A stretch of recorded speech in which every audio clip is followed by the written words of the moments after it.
All right, now we're going to roll into a short shot with Kelly. She is going to help hack our lives. Life hacking. Life hacking. So here's how it's going to work. Omar and I both have an issue that we're trying to work out. And Kelly, who has cultivated a set of life hacks, is going to help us out. And this started because Kelly keeps actually a running list of life hacks, no? It's true, absolutely. So it started because I am just really nerdy about things that make my life easier. I think we kind of all should be, but like it was so impactful for me. So I started writing an email to Yelp overall. Like I've got this listserv essentially where I'm like, here are your life hacks for the Friday feature. And so then I started putting them on my blog, and then we started talking about doing this, and I was like, oh, it sounds like the perfect opportunity. Okay, so mine has to do with money. I want Kelly to life hack my money savings process. Hack my life, Kelly. All right, let's do this. So there are a couple things. I think number one, it's all about like a consistent behavior. I mean, certainly like it would be great ideally to be like, give 20% to your bank account. And sometimes it's possible, and sometimes, to your savings account, it's possible, and sometimes it's not. Here are a couple things I like. There's an app called Acorn that you can link to your bank accounts. I would make sure that you check the security on those.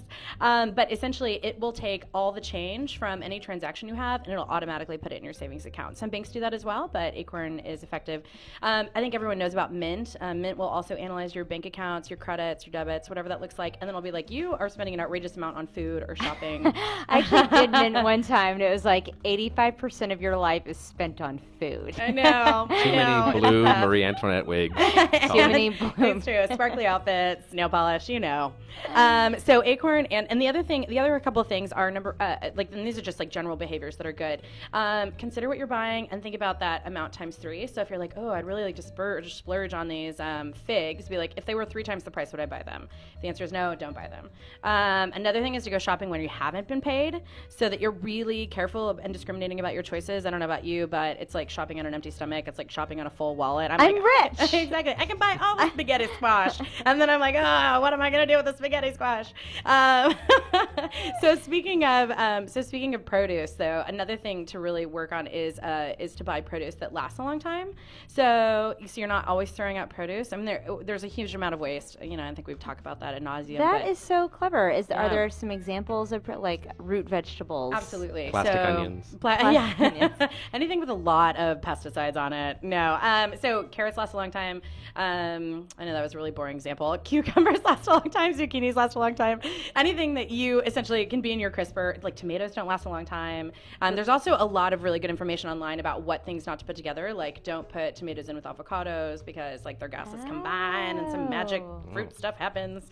Yeah. So those are some really good hacks. And then there was one more. Oh, and I wanted to share 2 other things. And I know, we got to kind of make this quick, but one thing is Wired Deals. So speaking of no shopping deals necessarily, but Wired Deals is an incredible site. So before you buy anything, go on wireddeals.com.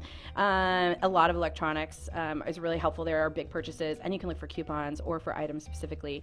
And the other thing is try a money-free weekend. And I know that sounds weird, especially since you have a new baby. It might be a little tough, so maybe money-free except for the baby. But don't let the baby spend money for a weekend. Just money Nico, spending come babies. on. Like, enough with the bars. We can just, Stop spending all that money on food. No more Vegas trips. Yeah. Exactly. So anyway, those money-free are weekend is great. genius. I've got 6 tips written down here. Omar, what's your issue? Mine is an ongoing battle with just not enough sleep, and most of that is my fault, is just staying up too late and having to get up early, but some of it is legit, like getting woken up in the middle of the night by kids or just not tossing and turning and not being comfortable in bed. And so, yeah, sleep in general is my ongoing battle. Sure. Well, and it's an ongoing battle for me as well. I'm just not a good sleeper. Like I have what's called sleep inertia for me. And I'm like, I can't go to sleep, but then I can't wake up, right? It's like, I wish I could do both of those better. So things that have worked for me. Flux is an app for your computer, and it'll essentially like dim out all the blue light so you're not overstimulated by the blue light. So it'll help you get better sleep. Part of the reason you're not supposed to be looking at your computer 30 minutes before bed is because of that blue light. Also, liquid melatonin has been a total lifesaver. I know a lot of people take pills, but you have no idea how your stomach's going to break those down. And so some liquid melatonin, orange flavored is the best. right under your tongue will help you start to feel sleepy, but it's not going to give you that like weird NyQuil hangover.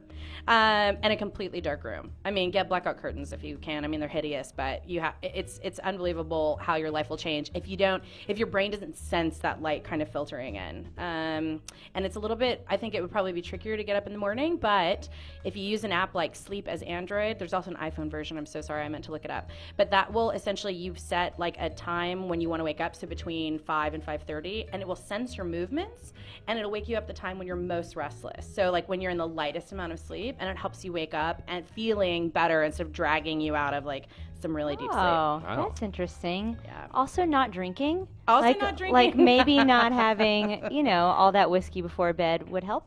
For the baby? Yeah, for the baby. For the baby, I mean.